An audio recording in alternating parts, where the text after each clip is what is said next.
Hey everyone, it's Midnight Spectre, and today we're going to talk about something really dumb that my teacher did to all of us in our class.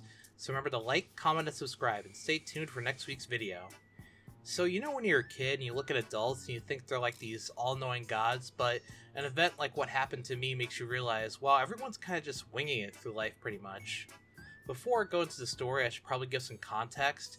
We had this kid named Taylor, and he would cry at the drop of a hat, and I'm not exaggerating about that. I remember one time we were doing some sort of craft thing or something of the like, and he was waving a piece of paper around, and a kid going to get something from across the room brushed past the paper and knocked it out of his hand. And Taylor just kind of froze up, put his head down, and just started bawling. Of course, as kids, we kind of just stared at him, and I could tell that the teacher was kind of frustrated over it, because he would always have some sort of meltdown like this every couple of days. However, this is probably one of the most legendary of Taylor meltdowns.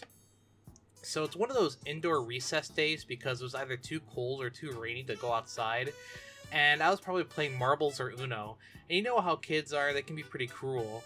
And Taylor was sitting at his desk pretending his pencil pouch was dancing when another kid snatched Taylor's pencil pouch out of his hands and ran across the room and teases Taylor to come chase him.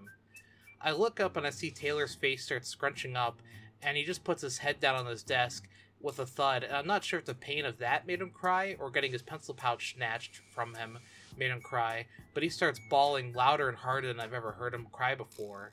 So the classroom kind of just stops and we're all just staring at him, kind of like that picture of the baby owls staring at the camera coming into the nest. And I guess my teacher must have absolutely just had it that day, or may have had a migraine or something, because I remember her slamming her hands down on her desk and standing up really fast, and she proceeds not even to try to console Taylor, but takes his desk and just drags him out into the hallway.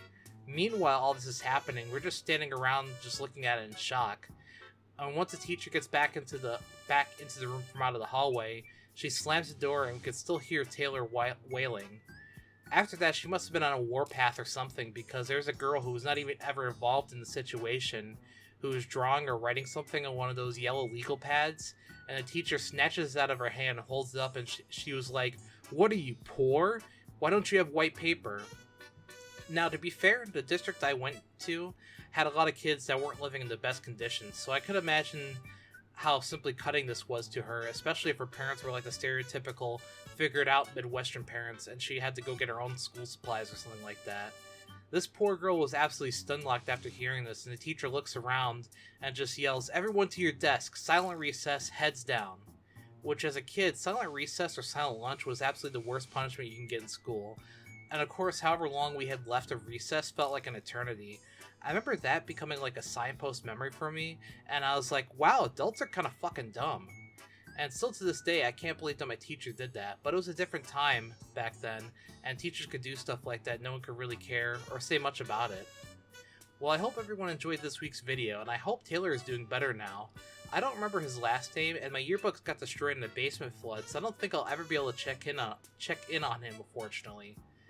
I hope everyone remembers to like, comment, and subscribe, and stay tuned for next week's video. See you!